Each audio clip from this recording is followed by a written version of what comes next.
Welcome back. You're watching TV3Newday, and if you haven't played Cash Out today, now's the time to do it. Dial *439#. Today just might be your lucky day. We're giving away 4,000 Ghana cedis cash to you because we want you to have a lovely day. How about that? Yes, and you get that only here on Media General and TV3. Fantastic. All right. Fantastic. I'm also encouraging you. We have Dewa 539 chop money, and that one goes with the short code *446#. So, Charlie, either way, you have a draw for Dewa 539 at 10 a.m. That'll be this morning, of course. And then you get to become one of the lucky winners. But we now have to mainstream our conversation for this morning, the segment.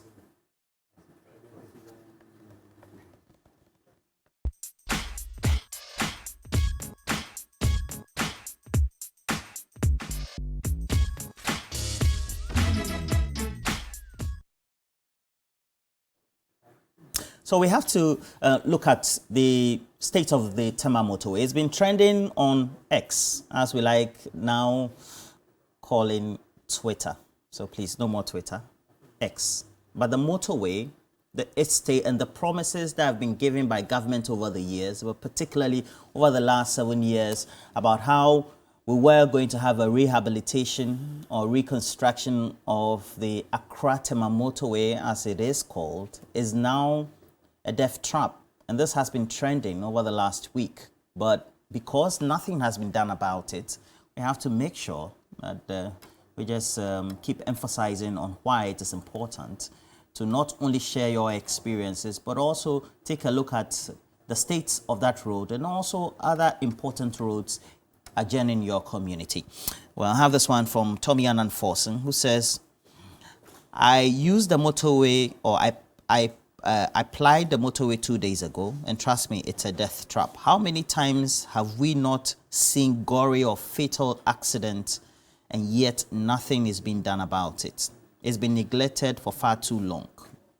I'm sure if a couple of ministers or even the president, God forbid, lost family members on the road, it would have been worked on.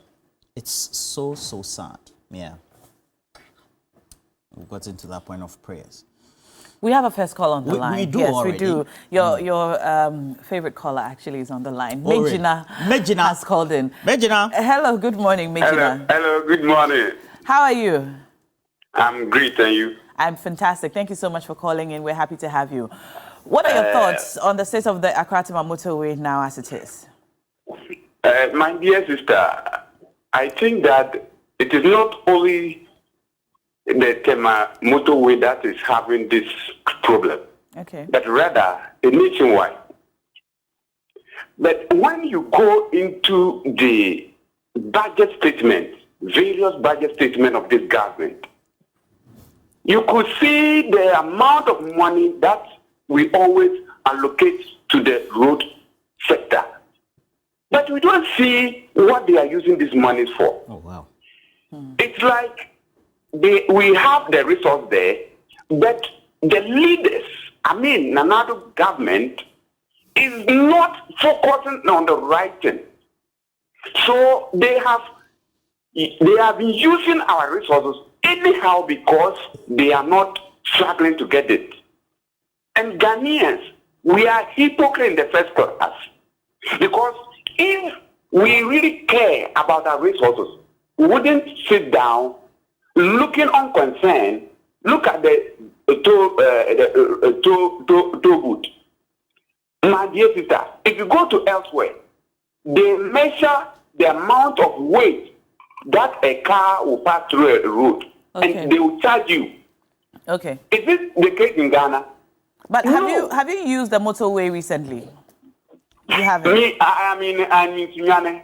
Okay, all right. The Ghana resources, I'm not using the TEMA Motorway, but in Sunyane, when it comes to Koto Krom Road, Sunyane Koto Krom Road, madam, more than 8 years, it's not up to 5 kilometers. This government has not been able to do it.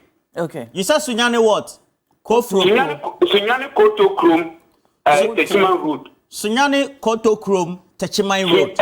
Yes. My master, when you will cry. You will cry. You will cry. Okay. Thank you, Mijina, for that call. I'm clearly very displeased. This one is funny. With the state of the roads. Joseph Yadogla, I believe is mimicking the roads minister, says, good morning, Rola. You are far behind. Catch up, double up. The motorway has been done, repaired long ago. TV3, double up.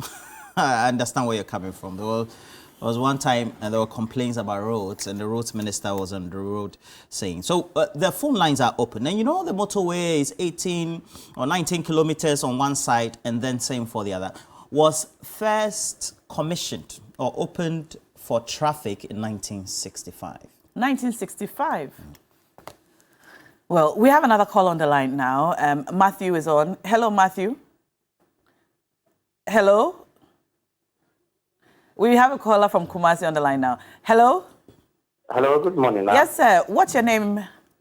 My name is Eugene Magdell Kumasi. All right, Eugene, you're welcome to the show. Eugene, have you used the Accra TEMA Motorway in recent times? Yes. I mean, it's like we are living in a banana republic. What is going on with all these things? You see, Amakwata, we have a minister who with no law, who on his own, said, I'm going to toll booths. I'm not going to allow the toll booth to work without any law. What kind of country are we in Ghana? What kind of all these things is this? Look at what is happening on Accra TEMA Motorway. Just recently, if you could recall, accident occurred on TEMA Motorway. Life was lost. What is going on in this country? That we can't. You see, Nana Akufo-Addo government has been a pain. Nana Akufo-Addo government has been a curse on Ghana. It's almost like a curse. Okay. What is going on? Thank you. Thank you for the call. Thank you so much. So obviously a very displeased caller from Kumasi. I have this one from a resident of TEMA. Emmanuel Akolo says, I use the motorway almost every day. I had a severe accident recently near the underbridge. Now, traveling on the motorway, you need to pray or sing a gospel song throughout your journey to and fro. No lights on the highway at night. For those who live in TEMA, they are suffering because they constantly would have to use the motorway before they get home. And that's Emmanuel. Emmanuel giving us that as well. Yes. For those who use, for someone like you, Roland, who goes to and fro more than once a day on the Accra TEMA Motorway, I don't know how you do it, because every time I use the motorway, I am scared. The first time I used the motorway in my life, I was robbed on the motorway, on the highway. I was coming from Akosombo. I was with a family. I think they were an Egyptian family. Were robbed on the motorway. So I decided I was not going to use the motorway again. Fast forward, sometime 2014, I went back to using the motorway because I had to be going to Pram Pram. And every time I hit the road, I pray. When I tell you I say Psalm 23 and the Lord's Prayer the whole time, I'm not joking. It's a scary experience, and it's gotten worse now. And I don't know how, people who come from TEMA to Accra are able to do this every day. It must be very difficult. Clearly, the road is bad. Now, the toll booths have made it even so much worse, and we're calling on the government to do something about it now. We have George on the line now. Hello, George. Hello. Hi, John. How are you? I'm doing great, yourself. I'm fantastic. Thank you so much for calling in. Good. What do you make of the state of the motorway now? That's when you don't even know how to express yourself when you are using the motorway. Compared to about 8 or 10 years back, how it was. Even that time we were complaining that they have to repair it. Yeah. Now, as I said now, just about almost a month ago, I came to do some work at where the SASU office is. And in fact, it wasn't good at all. And I don't understand the kind of engineers that we have in this country, that you are patching a concrete road with bitumen.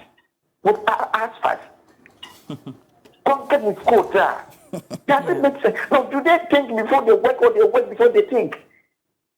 You see, madam, it's about time that the youth in this country has to rise up. We have to be on our feet. Because People are saying, naturally, the old will go and the new will come and replace them.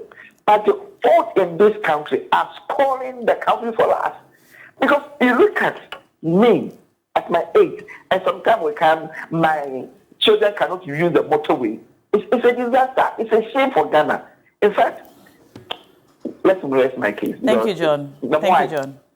I understand your frustration. And the truth is, people are dying on the motorway. Every week we hear about accidents. In fact, if you use the motorway, it's unlikely that you would finish the journey without seeing accident cars on the side of the road. And when you think that that could have been you, it's scary.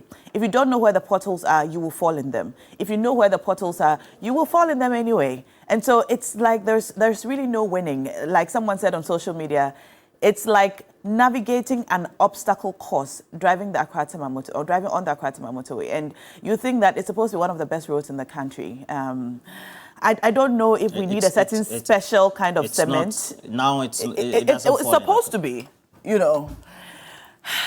Well, the conversation will not end here. We'll continue to have it, and we'll continue to call on the government to do what's right. On this show later today, I will be on the Accra-Tema motorway to talk to motorists to find out how they are navigating the motorway every day. In the meantime, it's time to cross over to Johnny now, who's ready with Johnny's Bites. Stay tuned.